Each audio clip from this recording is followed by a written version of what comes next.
As somebody who gets mistaken for a native speaker way too often in French and every now and then in Japanese, I'm going to tell you exactly how I did it. It's a lot easier than we think. We're going to start off with the do's and make sure you stick till the end to avoid some really common mistakes. The first thing that you have to do, and it's absolutely obligatory, you have to be listening to the language every single day a lot. It's a super easy step. Even if you don't understand anything, even if it's from day one, it should be from day one ideally.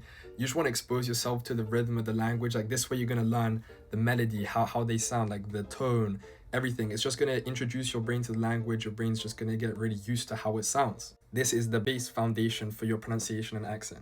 Now, a super easy step to add on to this is to start shadowing. So what that is repeating what a native speaker says, trying to mimic exactly how they sound, the tone, the intonation, the accent, pronunciation, everything, okay? You want to sound exactly like them and obsess over it. If you want a really good accent, don't be satisfied with being mediocre. You want to sound exactly like them. Next, when you're just talking by yourself and you're not necessarily listening to the language, you have to exaggerate the accent. I think a lot of people are quite nervous to really exaggerate the accent or a bit complacent with it, but really just exaggerate it. You know, it's a lot easier to tone something down than to start shift into gear 5 after doing no accent for ages.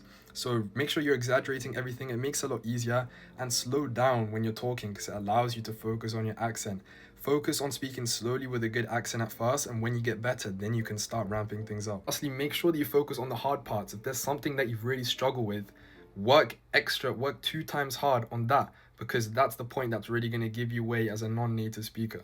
So for French, this might be the sound of the R, or in Arabic, it might be those really guttural sounds. The only mistakes that you really need to avoid is studying like that weird alphabet. If you know it, you know it, which tells you where to put your tongue or your mouth to make the sound of a vowel or whatever it is. Don't study any graphs and things like that. None of the linguistic stuff.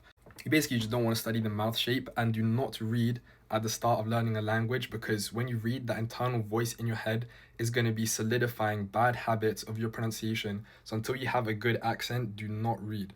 I promise you this works for literally any language. If you can do this and you really focus and you have intent when you're listening to the language, you will definitely pick up a really good accent.